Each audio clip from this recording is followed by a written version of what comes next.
Today we're going to make a 3-ingredient tomato sandwich with tomatoes, mayonnaise, and bread.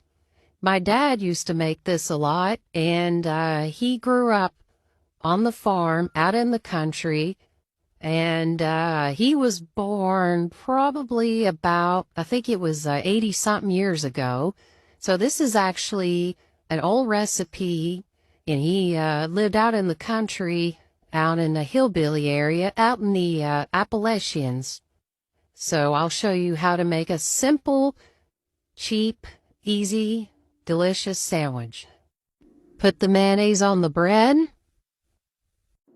Put the tomato on the sandwich.